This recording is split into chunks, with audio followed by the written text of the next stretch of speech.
Bienvenue sur Télébilingue en ce dimanche 2 novembre, voici les titres de ce journal. Tobias Ecker est le nouveau maire de Nido. Le socialiste a devancé le vert libéral Beat Cataruzza d'une centaine de voix. La microtechnique et le décolletage sont à l'honneur lors de journées portes ouvertes à Bienne et dans le Jura bernois. Le but, faire découvrir aux jeunes ces domaines étroitement liés à notre région. Dans notre émission sport, nous reviendrons sur l'excellent début de saison du HS Bienne qui est toujours invaincu après 6 matchs et le nouvel entraîneur y est probablement pour quelque chose. Nido a voté et Tobias Ecker a gagné. Lors du premier tour de l'élection pour la mairie, personne n'a obtenu la majorité absolue. Ainsi, lors du deuxième tour, c'est le candidat socialiste qui s'est imposé. Je suis très heureux. Aussi, il me manque un peu les mots maintenant. C'est vraiment les gens ont apporté grande confiance de moi. Et maintenant, je suis aussi un peu, j'ai un peu de respect de ce nouveau boulot à partir de l'année prochaine. Il remporte l'élection avec 750 voix, devançant son concurrent, le candidat du parti vert libéral, Beat Cataruzza. Il a obtenu 675 voix. Il accepte le résultat avec fair play. Je suis très content. Je savais que ça va être très dur, mais pour moi, c'est quand même une grande journée. Je suis content, surtout parce que les élections cette année, c'était surtout pour les Nido, pour les gens qui habitent ici. Et je suis content pour Tobias, qu'il est maintenant le nouveau maire de Bienne et de Nido. C'est le Freudsche Versprecher. Et pour travailler ensemble aussi. Nido avait envie d'un changement. Pendant des décennies, la ville a été dirigée par le PLR. Désormais, la ville est entre les mains du Parti socialiste. Je crois qu'on peut voir un peu quand on est socialiste, c'est clair, mais on ne va pas de hier à aujourd'hui changer tout ou planifier une petite révolution, non. Le nouveau maire a déjà annoncé où il souhaitait commencer son travail, dans le domaine du développement urbain. Sur l'ancienne aire d'Expo 02, un projet est déjà à l'étude et la population de Nido devra y être largement impliquée. Samedi, l'école technique du CFP a accueilli lors de sa journée porte ouverte les futurs apprentis. On peut y apprendre 8 métiers différents dans les domaines de l'électronique, de la mécanique, de la construction et de l'horlogerie. Ici, le travail est pris au sérieux. Maria Luisa est en première année d'apprentissage comme mécanicienne de production. J'aime faire fonctionner les machines et comprendre comment elles marchent, comment on passe de la matière brute à une pièce finie.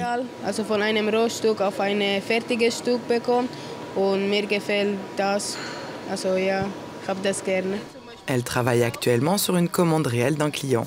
Comme dans une vraie entreprise, à la différence près que les contrats d'apprentissage sont conclus directement avec l'école. Les formations ici sont exigeantes. Tous les métiers demandent une bonne compréhension technique et aussi d'être à l'aise en mathématiques. Les pièces que nous fabriquons et les métiers qui nous concernent relèvent en général du domaine de la petite taille, dans l'horlogerie, mais aussi dans la technique médicale, la robotique et l'automatisation. Ce sont souvent de petites pièces, donc avoir un bon sens du détail et aimer la précision font partie intégrante de tous ces métiers. Und eine Vorliebe für Präzision natürlich. Das gehört bei allen Berufen mit dazu. Ce sont des métiers importants pour la région, notamment pour l'industrie horlogère. L'usinage par décolletage est un autre domaine professionnel essentiel pour la région, surtout dans le Jura bernois. L'AFDT, Association des fabricants de décolletage et de taillage, a invité à découvrir les métiers de ce secteur à Sonsbo, dans l'entreprise Monin SA. Dans la région, en fait, il y a énormément d'entreprises de décolletage. Si on passe typiquement, ici on est à Sonsbo, mais si on fait la vallée de Tavannes, entre Tavannes et Moutier, il y en a énormément. C'est un secteur qui est hyper important pour la région. Donc nous, on veut aussi que ce secteur se développe. On ne veut pas qu'il y ait une pénurie de main-d'œuvre. On va essayer de pallier à cette pénurie de main-d'œuvre. Donc c'est aussi pour ça qu'on le fait ici. Avec des événements comme celui-ci, les écoles et les entreprises veulent enthousiasmer les jeunes et les enfants pour la technique et leur montrer quelle carrière passionnante on peut exercer grâce à la précision et au savoir-faire manuel. Samedi, impossible de passer dans la rue de Nido sans reconnaître cette odeur caractéristique, celle de la truffe. Fraîche en fromage ou en huile, elle se déclinait sous toutes ses formes au marché annuel de la truffe à Bienne. Un rendez-vous qui attire chaque année curieux et curieuses, même de Lucerne, comme ce jeune garçon. Je trouve les truffes très raffinées et elles ont un arôme vraiment super. La truffe est un produit bien connu. Ce que je trouve surtout très intéressant, ce sont les chiens qui cherchent les truffes. J'adore ce marché, le choix et la qualité. J'aime les truffes. C'est beau qu'il y en ait ici en Suisse. Malheureusement, il n'y a pas de truffe blanche ici, mais la noire est aussi délicieuse. Dans chaque stand, les cueilleurs et cueilleuses suisses vendent leurs truffes ramassées dans leur région, comme Tiziano Dugaro, qui va aux truffes depuis plus de 30 ans dans la région de Bienne. Une passion qu'il a vu se partager peu à peu. Aujourd'hui, de plus en plus d'amateurs s'équipent de chiens truffiers, mais la cueillette reste un art délicat qui demande de la patience et une certaine technique. Il faut les chercher et vraiment les préserver. Il ne faut pas aller tous les jours au même endroit, mais plutôt tous les 5 ou 6 jours. Ensuite, il faut les sortir du sol très délicatement, sans faire de grands trous, et refermer tout de suite après. C'est important pour préserver les spores, car les truffes poussent avec les racines. Si on abîme trop les racines, il y aura de moins en moins de truffes. Il faut vraiment bien faire cela, c'est essentiel. Ici, tous les marchands et marchandes font partie de l'association suisse de la truffe. À leur tête, Andreas Simon, le président. Cette année, on a vraiment eu une très bonne saison. Nous avons trouvé de très belles truffes parce qu'il a beaucoup plu. C'est ce qui permet la formation du champignon et du sol.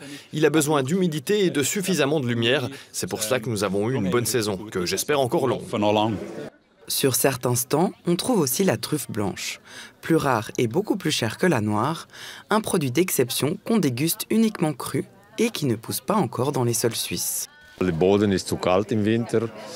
sol est trop froid en hiver et je sais qu'à partir d'un certain degré, les spores des truffes blanches s'abîment.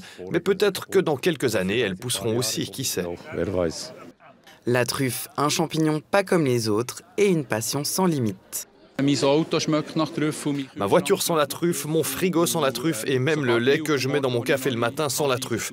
Ça va trop loin, oui. Avant de revenir sur le week-end du HC Bienne, place à un erratum concernant le reportage diffusé vendredi dernier à propos de l'HFR. Nous vous disions en titre que l'HFR allait se concentrer sur la réadaptation cardiovasculaire sur le site de Merriemurten, ce qui n'est pas correct. L'HFR Merriemurten accueille la réadaptation stationnaire musculo-squelettique et neurologique et la réadaptation ambulatoire cardiaque. Les patients cardiologiques qui ont besoin de réadaptation musculo-squelettique stationnaire pourront également y être accueillis. Nous ne sommes qu'en novembre, mais la dépression hivernale menace déjà les supporters du HC Bienne. Les Zélandais ont passé un sale week-end en perdant 2 fois contre des équipes du bas du classement. Vendredi soir, contre Berne, les Biennois ont attendu d'être menés 3-0 pour se réveiller. C'est le défenseur Niklas Blessing qui va sonner la révolte en inscrivant 2 buts en 5 minutes, bien aidé par Ramon Untersander sur le deuxième puisque le Bernois dévie le puck dans son propre but. Les Biennois sont définitivement rentrés dans leur match et pensent prendre l'avantage dans le dernier tiers-temps grâce à cette réussite de Toni Rajala. Mais le but du Finlandais va être annulé à cause de cette crosse haute de Fabio Hofer. Qu'à cela ne tienne, 23 secondes plus tard, les Biennois marquent à nouveau et cette fois, ça compte. Malheureusement pour eux, les Bernois vont climatiser la Tissot Arena à 9 secondes de la fin du match et terminer le travail au tir au but. Bienne se doit de réagir le lendemain dans l'antre d'Ambri Piotta. Ça commence bien pour les Zélandais puisque Gaëtan Haas ouvre le score en début de deuxième tiers-temps. Mais Ambri va égaliser, puis passer devant. Fabio Hofer pense égaliser en toute fin de match, mais une fois encore, c'est canne haute. Un dernier but dans la cage vide et c'est plié, Bienne s'incline 3-1. Pas idéal pour la confiance, d'autant plus que vendredi, les Biennois jouent contre les ZSC Lions, qui sont dans une bonne dynamique puisqu'ils ont gagné leurs 4 derniers matchs.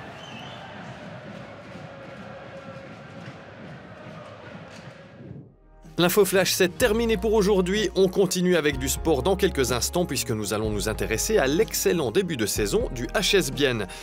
Les joueurs sont coachés par un ancien coéquipier et le moins qu'on puisse dire, c'est que ça fonctionne. Les Zélandais n'ont pas encore perdu le moindre match. Bonne suite de programme sur Télé Bilingue.